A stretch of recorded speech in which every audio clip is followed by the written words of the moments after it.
లాలా లజపతిరాయ్ పేరు వినగానే మనసులో ఒక ఉత్సాహం, ఒక గర్వం కలుగుతుంది. ఆయన జీవితాన్ని ఒక్కసారి పరిశీలిస్తే ప్రతి భారతీయుడికి స్ఫూర్తి కలిగించే ఎన్నో ఘట్టాలు కనిపిస్తాయి. 1865 జనవరి 28న పంజాబ్లోని దుడికే అనే చిన్న గ్రామంలో జన్మించిన లజపత్ రాయ్ చిన్నప్పటినుంచే దేశభక్తి భావనతో పెరిగారు.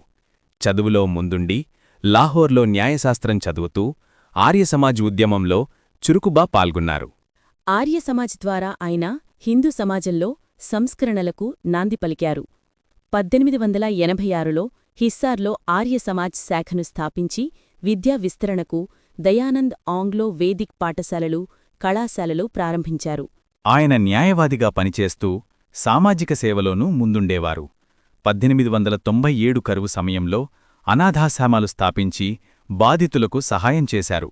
బెంగాల్ విభజనకు వ్యతిరేకంగా స్వదేశీ ఉద్యమంలో బాలగంగాధర్ తిలక్, బిపిన్ చంద్రపాల్తో కలిసి లాల్ బాల్ పాల్ త్రయంలో ఒకరిగా నిలిచారు.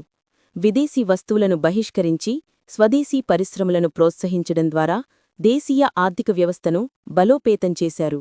పంజాబ్ నేషనల్ బ్యాంక్ స్థాపనలో ఆయన పాత్ర మరువలేనిది. స్వదేశీ ఆర్థిక వ్యవస్థకు ఇది బలమైన పునాది. స్వదేశీ ఉద్యమం ద్వారా భారతీయులు స్వయం సమృద్ధి, జాతీయ గౌరవం వంటి విలువలను అలవర్చుకున్నారు. ప్రపంచ యుద్ధం సమయంలో 1917లో న్యూయార్కులో Indian Home Rule League of America స్థాపించారు. అక్కడి నుండి భారత స్వాతంత్ర ఉద్యమానికి అంతర్జాతీయ మద్దతు కూడగట్టారు. యంగ్ ఇండియా అనే మాసపత్రికను ప్రారంభించి బ్రిటిష్ పాలనలో భారతదేశం ఎదుర్కొంటున్న అన్యాయాలను ప్రపంచానికి తెలియచేశారు.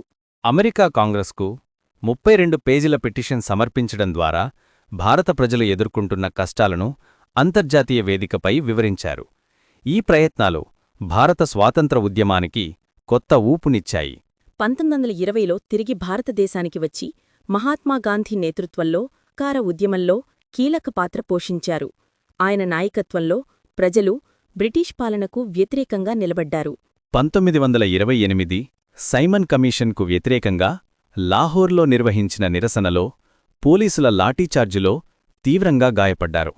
1928 నవంబర్ 17న ఆయన మరణించారు.